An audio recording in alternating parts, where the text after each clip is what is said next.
Hello. I welcome you all to find your perfect spots. There's some chairs up here, chairs along the back.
Welcome, everybody.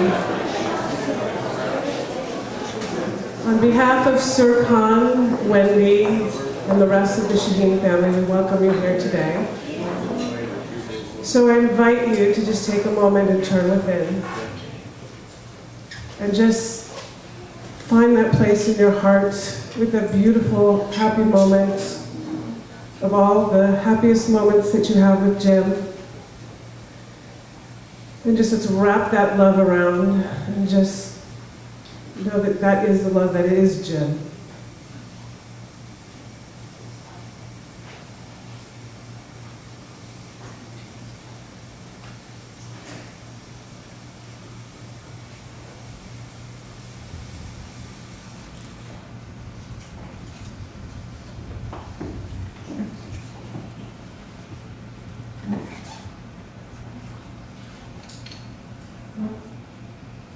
How grateful I am to have these moments together to celebrate the life of Jim. How grateful I am to be amongst so many people who love him. So I think we should let the celebration of his life begin by inviting Mercedes Gannon and accompanied by Bruce Gowdy.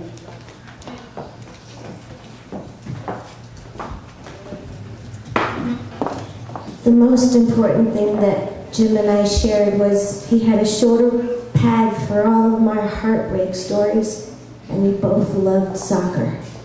And even though he would get up at 10 o'clock in the morning and work till 10, 11, he would still show up with Rafi and the family, the Roxy, the whiskey, the troubadour, and say, "The Turks are here. God bless you. Well, I'm here for you, Jimmy, and I love you." Amazing grace, how sweet the sound that saved a wretch like me.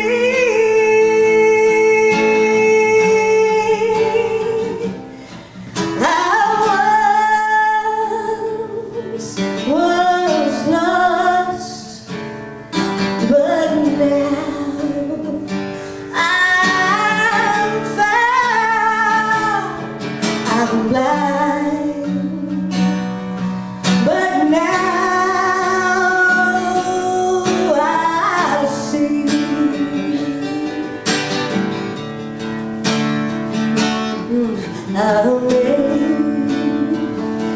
Amazing grace, how sweet, sweet the sound that saved a wretch like me.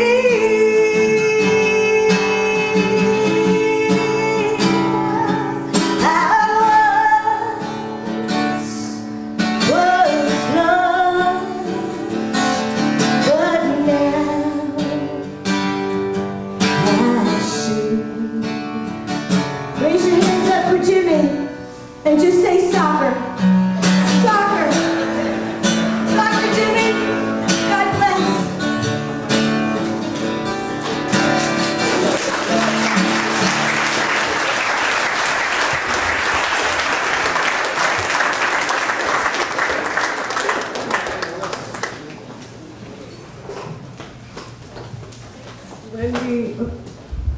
Wendy and Sirkan asked, wanted a couple of songs that were really meaningful to Jim to be played today. So the first one will be sung by Emma McKenzie and Sylvia Greenstein, and then the next is a surprise.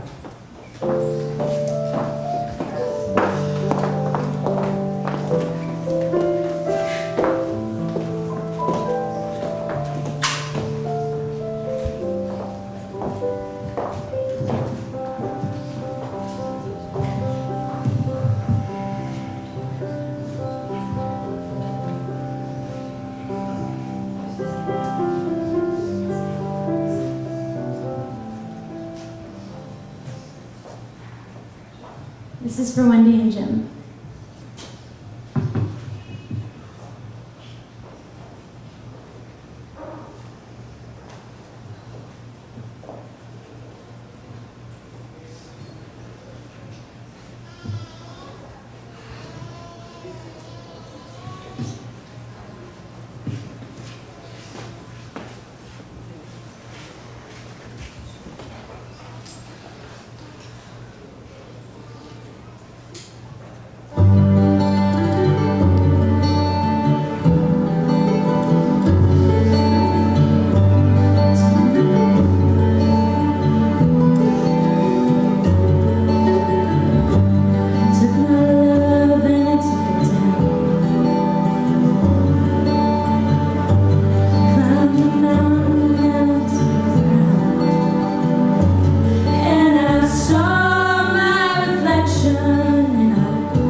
like to bring up Serkan.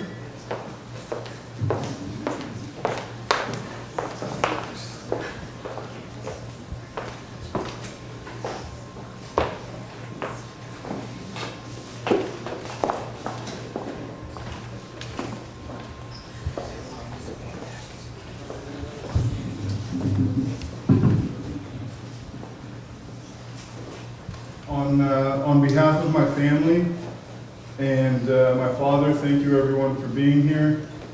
Thank you for all of your love and support. There are people here that I haven't seen in many, many years, and also a lot of people that I've yet to even meet. And although this is a very sad time for us, it just warms my heart to know that my father was a part of each of your lives. I was trying to think of words to describe my father. What jumped out instantly was kind, loving, hardworking, devoted, funny, and then I remembered stubborn. Sorry, Dad, but you know it's true. And of course, old school. He was so old school. Those are just a handful of words, and if later you guys can think of some, please do share. His name, I know a lot of people here know him as Jim. His real name was Inayet, and literally that means translates to care, concern, favor, bounty, and kindness. They say that the name Inayet makes you serious-minded, responsible, and stable. It makes you love the security of a home and family. It makes you fond of children, and as a parent, it makes you fair and understanding. It gives you an easy nature, which puts people at ease.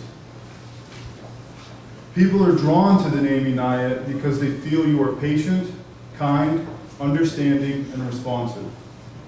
But the word that resonates the most is generous. Winston Churchill said, "We make a living by what we get, but we make a life by what we give." And my dad made quite a life. I know he helped so many people here, and so many others that could not be here, and even others that have already passed. But there are not enough words to describe my relationship with him. He lived his life to make my own life better and to make my own life easier. I am so lucky and so proud to be his son, and I wish that there was a way for me to repay him. He was and is my friend, my father, my hero.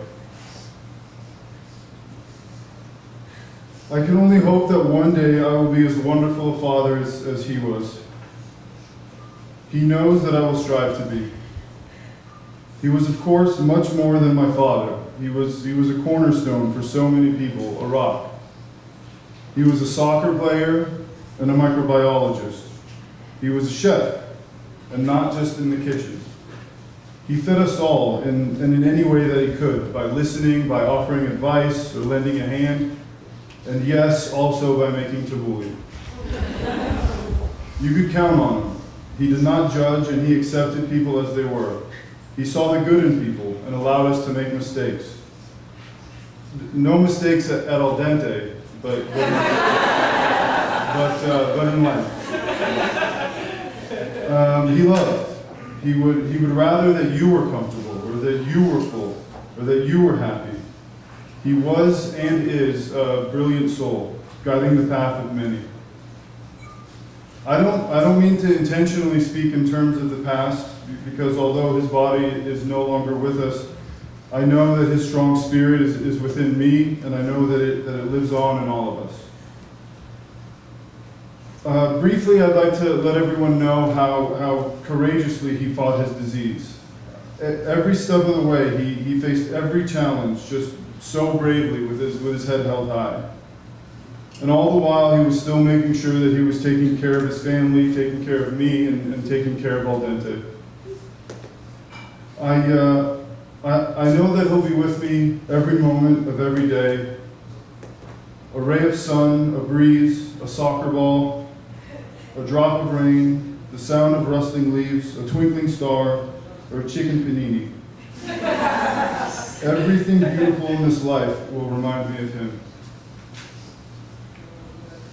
There are a few stories that I'd like to share with you, and then later on, when we open it up, I hope that people will come up and share their own memories and stories of him.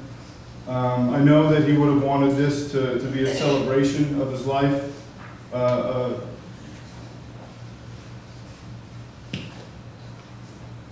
A party in honor of the greatest.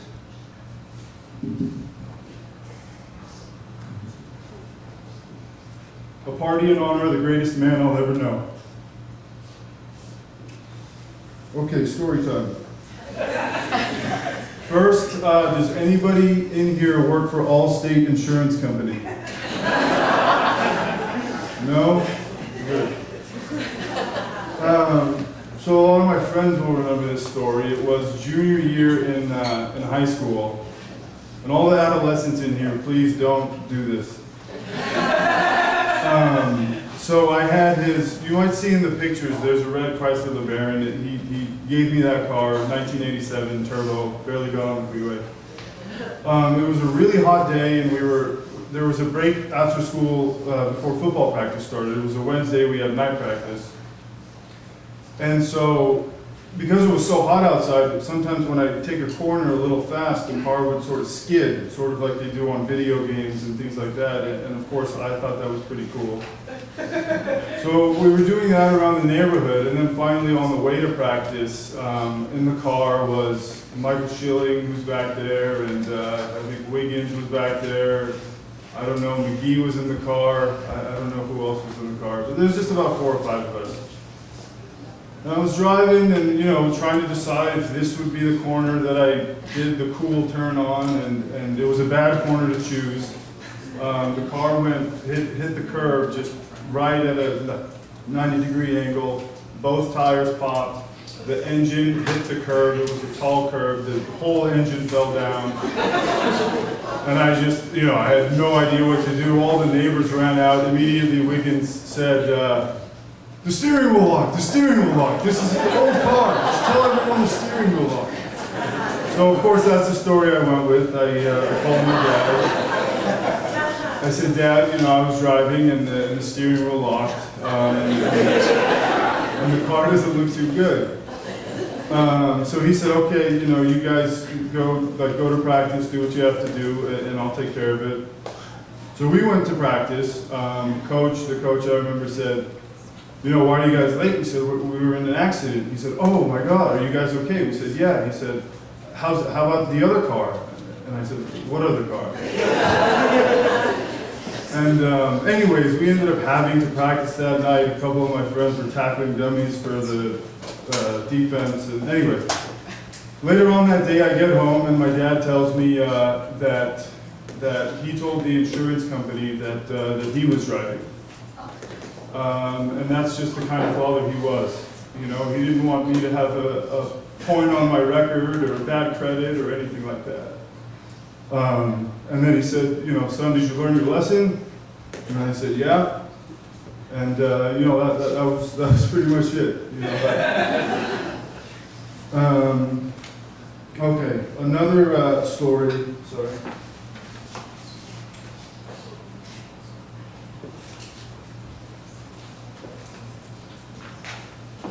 Okay, if anyone here has ever tried to go out to eat with my dad, they can appreciate the story.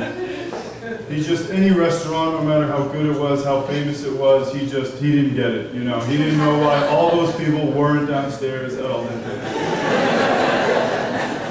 And so he came to New York when I first moved there, that first winter. It was so cold. You'll see this picture. And there's another picture in this thing where he's eating a slice of pizza. It was, I think, like Ray's famous pizza or something. And, packed. And I was like, Dad, this is famous for New York. And the reason he's got such a big smile on his face in the picture is, the cheese is sliding off the pizza. There's oil everywhere. And he was just laughing, like, couldn't believe how just popular this place was. And the whole time, my pizza's better, my pizza's better.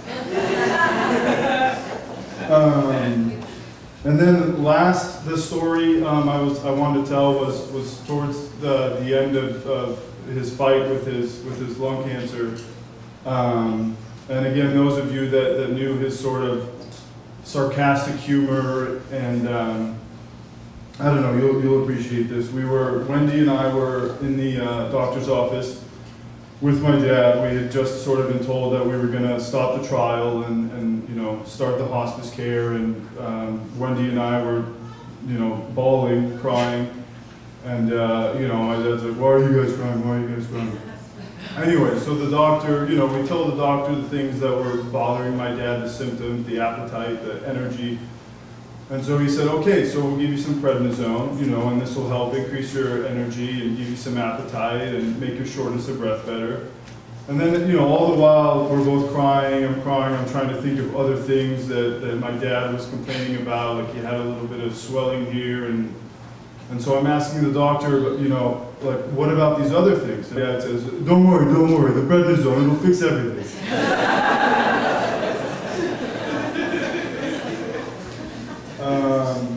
Okay. My dad once told me, he said, son, love people with all of your heart, 100% of it. But don't show them all 100%. He said, only show about 90. Because if they feel all 100% of it, then they might assume that you have nothing left to share. But the funny thing is that he never listened to his own advice. But I guess that's difficult for all of us. He wore his heart on his sleeve, and he always showed his love 100%. And believe me, people knew that he always had something more to share. As this day passes, and as we continue on with our lives, I believe the best way to honor and remember him is really quite simple. If every day we could greet someone with a bright smile, or lend a helping hand, or put another before ourselves, then his spirit lives on. I love you, Dad. Thank you.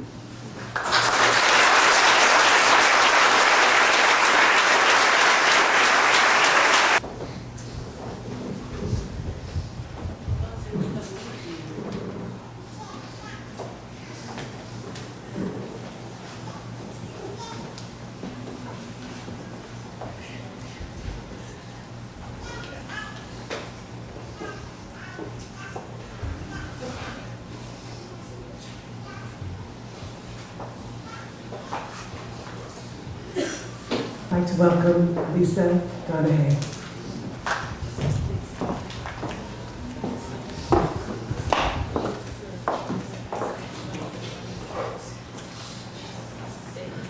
Oh, I too will miss Jim's chicken paninis.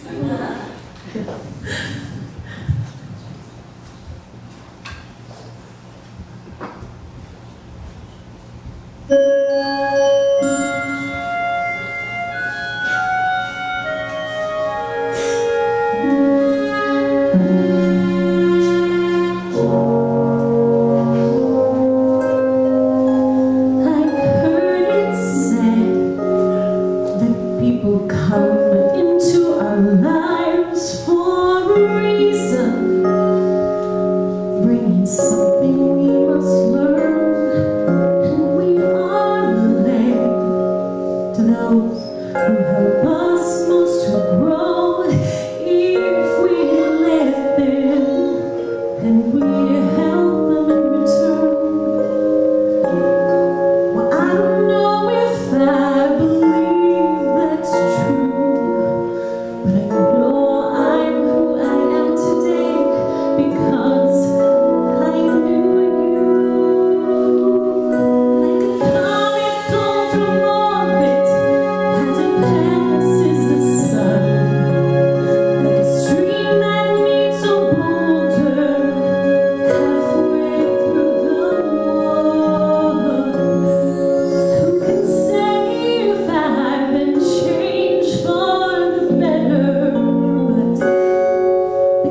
of you that have a story to share or something to say to family or anything that comes to mind?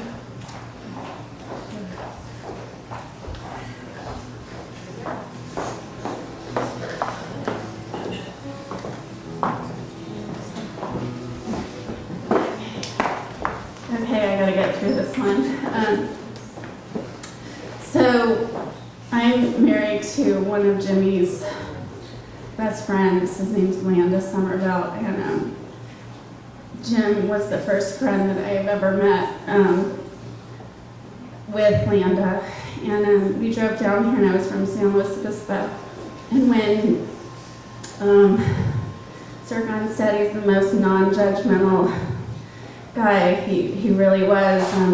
In fact, when I met Landa, I'm going to tell you personal stuff, but it's kind of crazy, but I was married at the time I met Landa.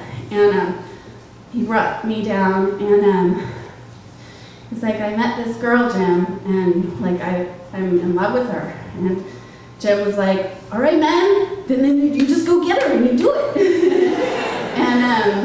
and he just opened his arms to me. He opened his heart to me. And then shortly we moved here. We had no money. We had nothing. And he said, come on, you guys can work here. And when I walked in, Al Dente was this white box. And it was like completely like uninviting as far as the environment. And I was like, oh, Jim, we gotta change this. And he's like, you do it, you can do whatever you want. And so over the years, we changed Al Dente, and he just gave us everything. Even though sometimes he didn't have anything, he would still give it to us. And later on, I became a little bit more successful. And he was always so proud of me and Landa, and I wanted to give back to him in any way that I could. And so we remodeled a little bit of Al Dente, and we took him to Hawaii with Wendy. I'm shaking, I can't believe I'm shaking. He's usually a good public speaker. We went to Hawaii, and at the time, he wasn't very spiritual. Like, he always called me woo-woo, or, because I'd always look for spiritual signs, and he's like, that's a bunch of crap. And I'm like, no, Jimmy, really, this stuff is real. So we were on the beach, and he found this piece of coral, and for some reason it meant something to him. So he put it in his pocket, and it looked like this big, fluffy poodle. And I'm like, okay, I don't know what meant that to him, but he put it in his pocket.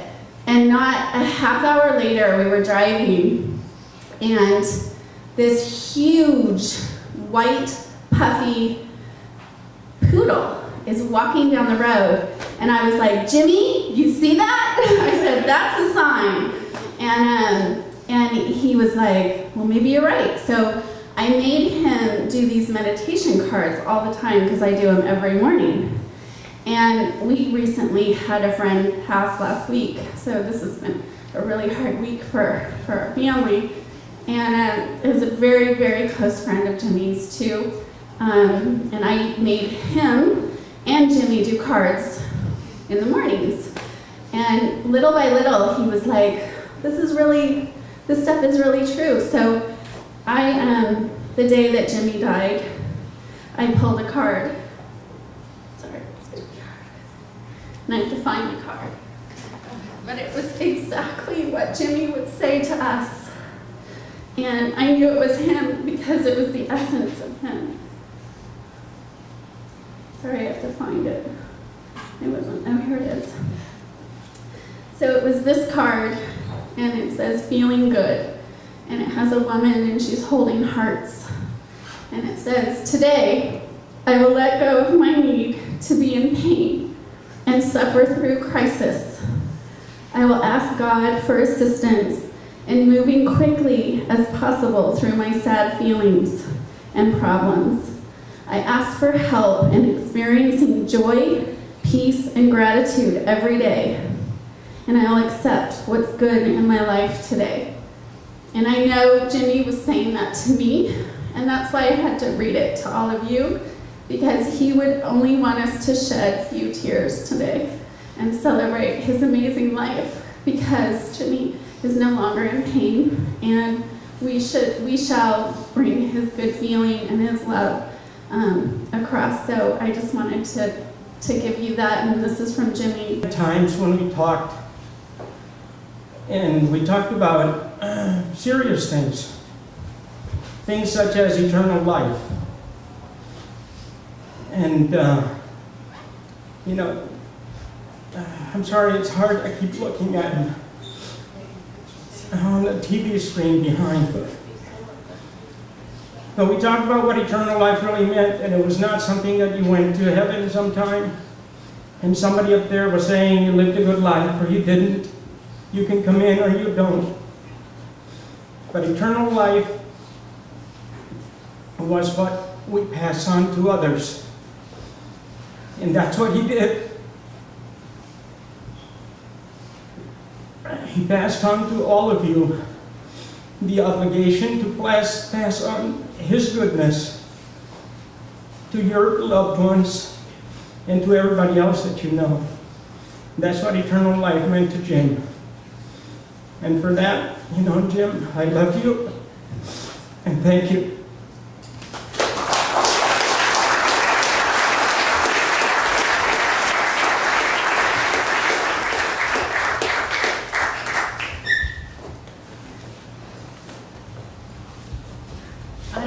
I'm not a public speaker, but I feel for Sahin, I'm going to do this for you, Sahin. The first time that I met Inayet, and I'm not going to cry because I love that man. My son, Russell, had Sahin in his wedding as the best man. They met in kindergarten, Russell and Sahin. This is how I met Sahin. I knew he had a little friend named Sahin. I get a call from the teacher. Your son is bothering Sahin in class. He's not letting him study, do his homework. He's really obnoxious. So I said, okay, I gotta talk to the dad because the dad's gonna find out. So I didn't know the story of Sahin's dad.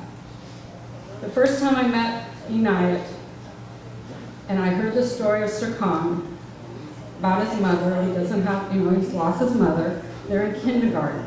And I met Inayet, and we hit it off. I'm Greek, he's Turkish, and that was the end of the story. I mean, we were just, and I felt like, here's a man that loves his child. I never seen anything like this. A single man raising a son with the biggest heart. And I told Sahin the other day, I said, Sahin, he loved you. You were his world. His whole life was centered around you.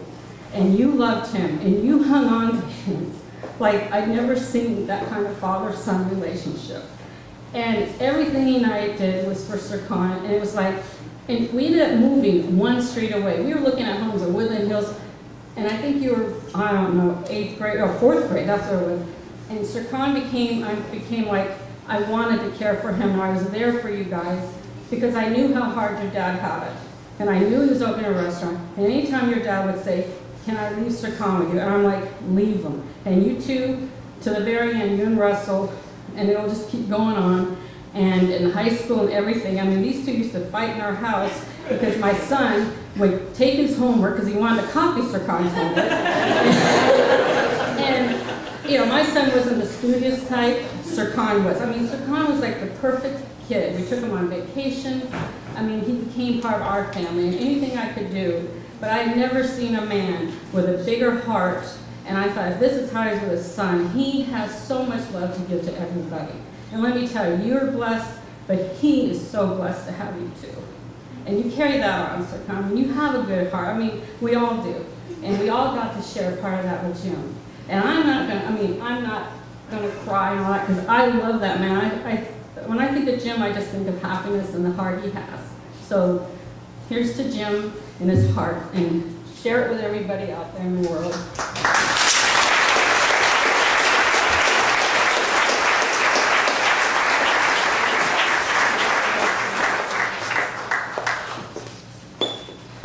Hello everyone, thank you for coming again. I know it means the world to Sahin and the family. I'll give you a quick synopsis of kind of how our high school years were, and to go along with Sir Khan's car story. Freshman year, where we were all mandated to stay on campus, Sir Khan, of course, had the most lavishes of lunches every day. Well, we'd sit on the block in front of the brother's house, and we'd be pulling out our sandwiches, granola bars, yogurts, all that kind of stuff. And here would come Sir Khan every single day with an unbelievable lunch that was prepared by his father. So the very next year, Notre Dame was smart enough to put us on block scheduling, which was why we got out at 12:50 every single day. So every other day, we would joke around. We needed a place, you know, for the first couple of days. We'd go over to the mall, and we're like, this isn't cool. We need our own spot. We joked around. So what Inayet did was he said, all right, you guys come to Al Dente every other day, and I'll feed you guys for $5. So we'd get a sandwich, a choice of salad, or the pasta, and a drink. And looking back at it into the adult years, there's no way that he was losing money every single day on feeding all of us. But again, you know, you talk about how much Sir Khan and meant to him and all of us as friends. And I would joke, you know, when we'd come back, when Sir Khan would come into town as he moved away to college, and then now to New York, he'd give us a hard time. And he's like, you guys don't only come eat when Sir Khan's in town. And I reminded him, I said, well, not to throw my other friends in the bus, I said, well, I eat here every other week during basketball season. My parents love the food so much that we would stop on the way over the hill down to Westwood to UCLA basketball games. And my parents absolutely loved it. And for those, you know, real quick story, obviously they moved down to the sports arena.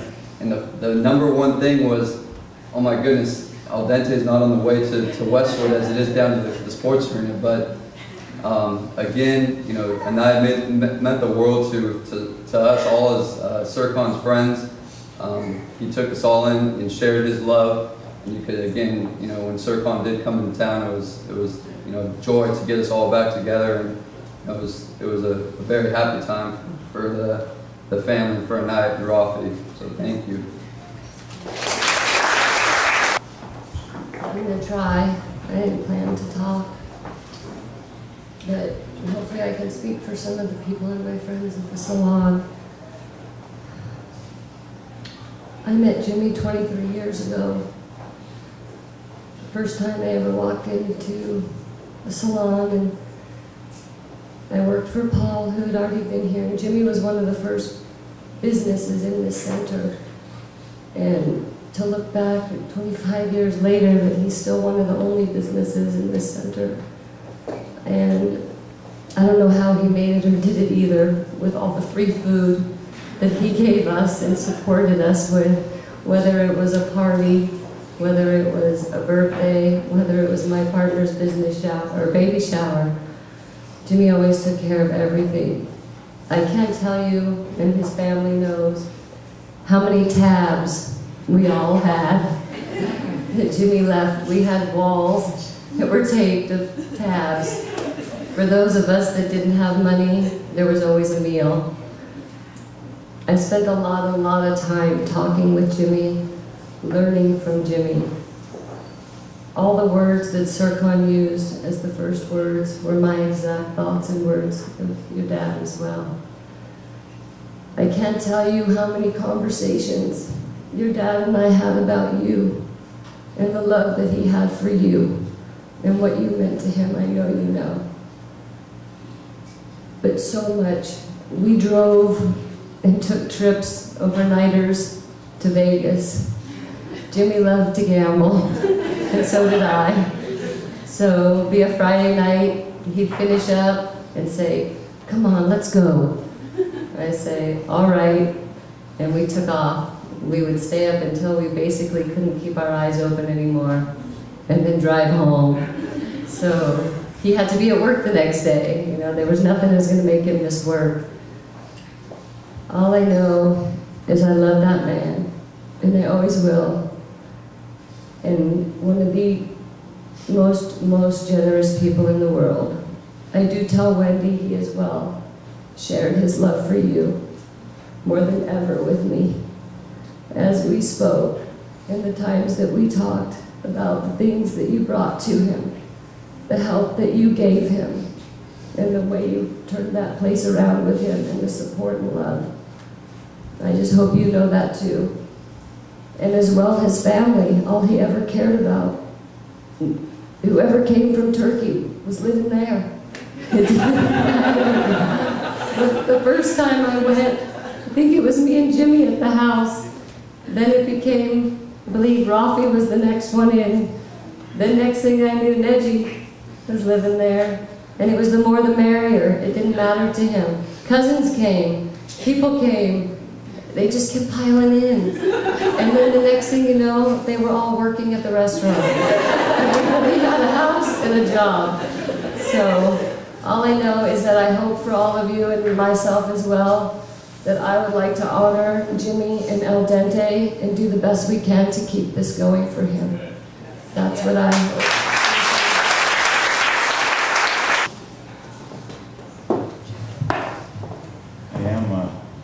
Sing you a tune here in a minute, but I just want to tell you a couple stories about this guy who, he was my go-to.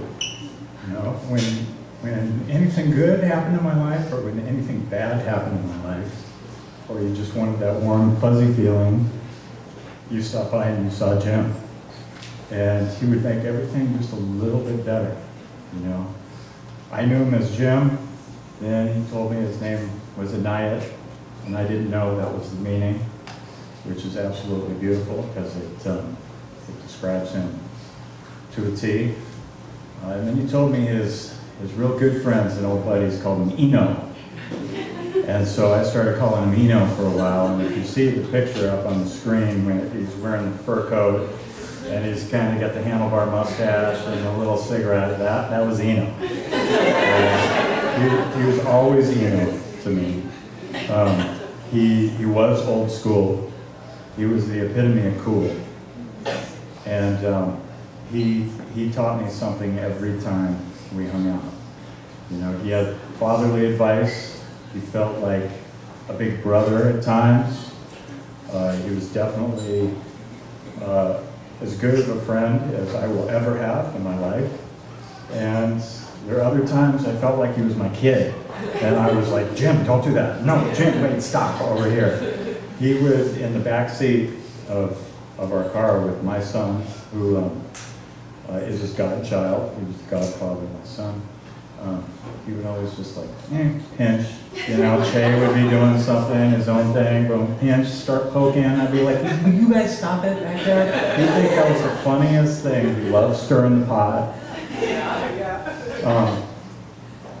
I'm going to miss this guy tremendously.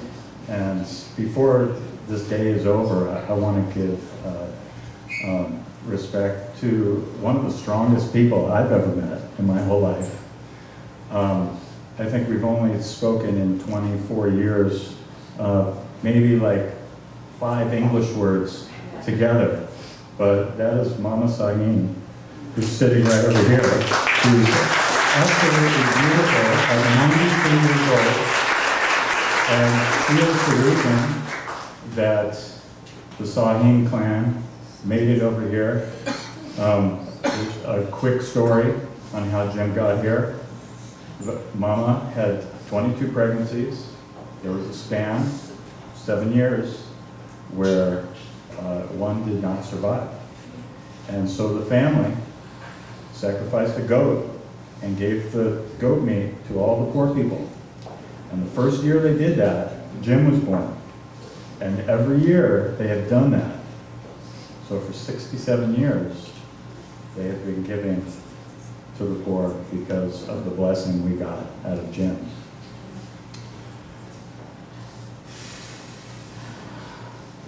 We also lost a wonderful friend. His name was Mark. A couple weeks ago, and me, Mark, and Jim, we were buds. We were the 3 Musketeers. And Mark said about 2 months ago, or maybe 3 months ago, he said, man, call Jimmy, we're going up to your studio. I said, yeah, what for? Well, we're just going to go up there and we're just going to hang out. Let's walk around on the ridge, look at the view, and do whatever. I said, okay, I'm calling Jimmy. So I called Jimmy up. You know, one Tuesday, we go up to the ridge, we're hanging out. And we are sitting in my studio, and Jim's like, play us a song, man. Come on, play us a song. I'm like, okay. So I have this beautiful memory of my buddy Jim and my buddy Mark sitting there in my studio listening to me play this tune I'm going to play for you. And I told them at that time that they helped me to write that tune because in their own way, they taught me that life is too short and to live it and let it go.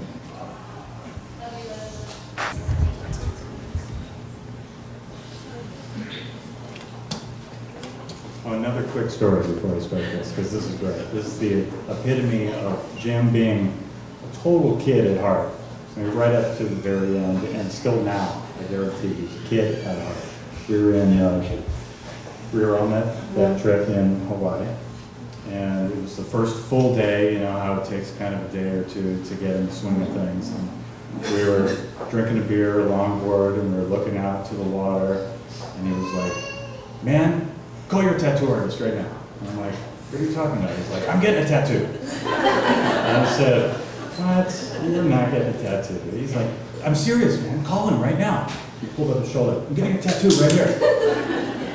I said, "I don't want to make this call, you know, unless you're really going to do it." He's like, "I'm really going to do it." And I said, "What are you going to get?" He's like, "Well, I don't know if you knew this, but my last name's Sahin." I said, "You're going to put Sahin on there?" He's like, "No, Sahin means falcon."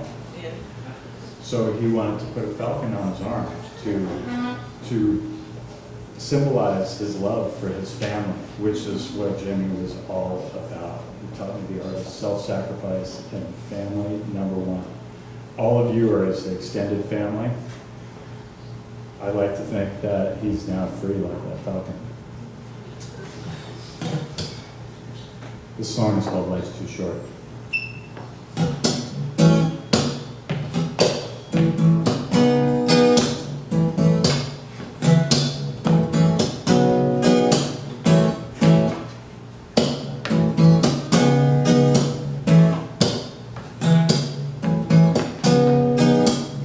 Staring down the tracks, no idea where we're going. I will take one more look back, 'cause these wheels, yeah, they're turning, baby, I got to roll. Life's too short to waste it and wallow. Never ever hold it like it's borrowed. Life's too short to drown it out in sorrow. You ever recall a time? So much writing on the wall. You could turn a blind eye, Jack, but that bomb is a ticking, it's about to explode. Life's too short to waste it and wallow. Never ever hold it like it's borrowed. Life's too short to drown it out in sorrow.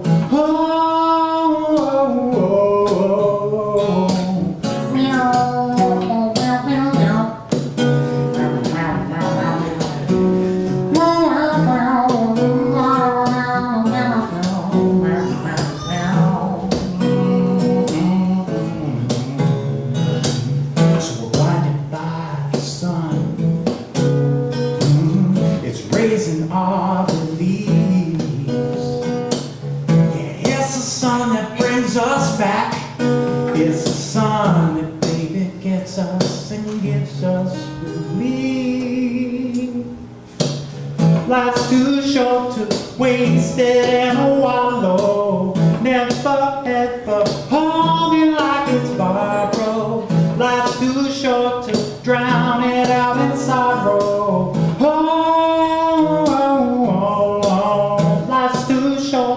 Wasted and wallow. Never ever hold it like it's borrowed.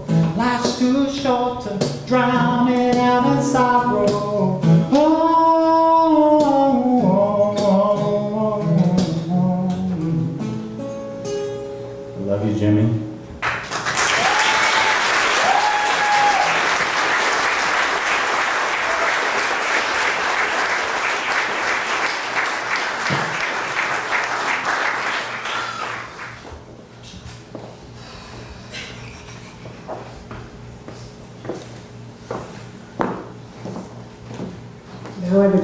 introduce David Somerville.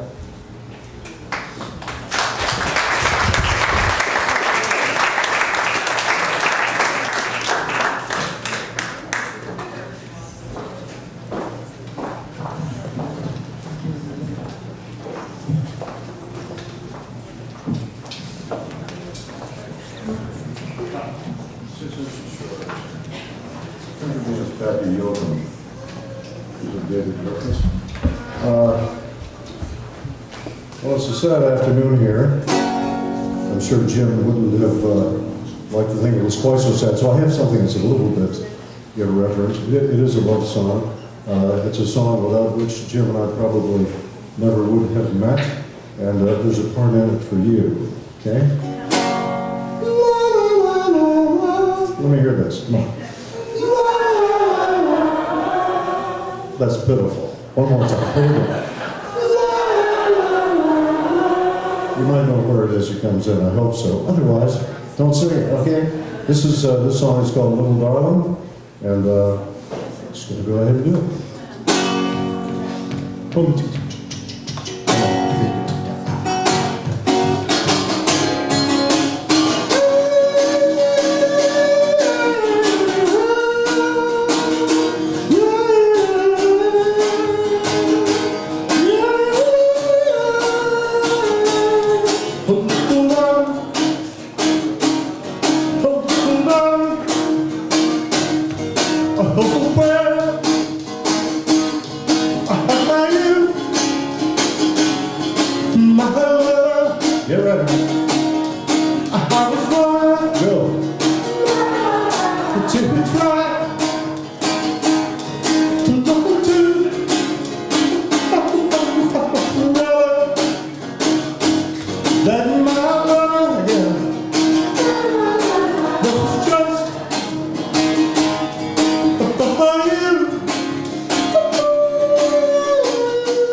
Mr. Jimmy, we miss you. Go ahead. We miss your smile, we miss your sincerity, we miss your character, and of course, we sure do miss your food. Here we go. And with respect to the sounds, let me just say this. Please, hold the earnest. My hero, I was born to try to look to well, that my last chance was just for you.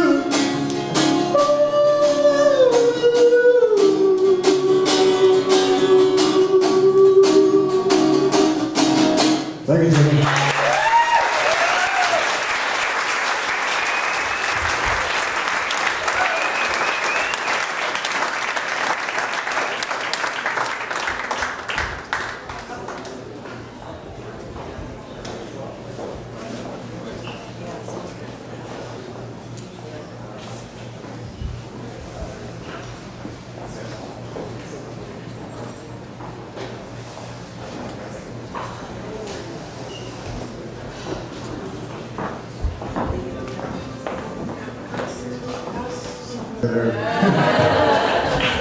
He doesn't wear a helmet though. So we were just talking about the best way sort of to close this thing, and I think he deserves this more than anyone. Yes. So if we could all just stand, and just as a thank you, and just to help his spirit, if we could just give him a nice standing ovation.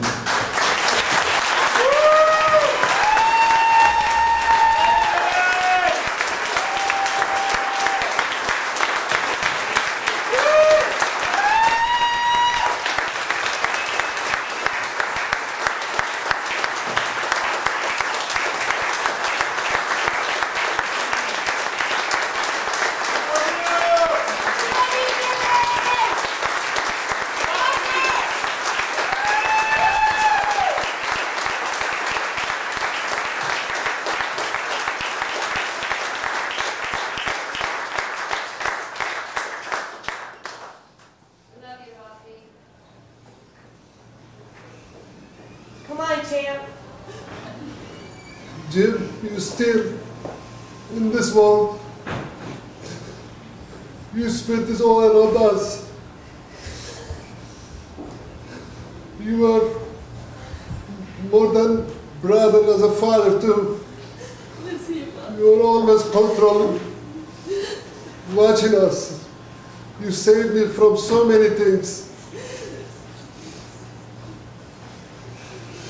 I love you, Jim. I'll do my best.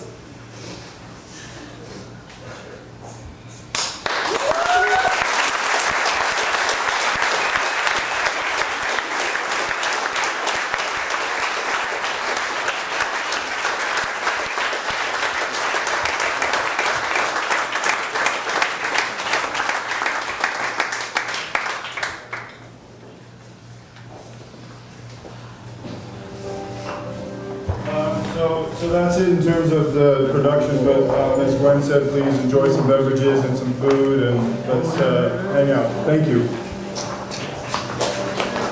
And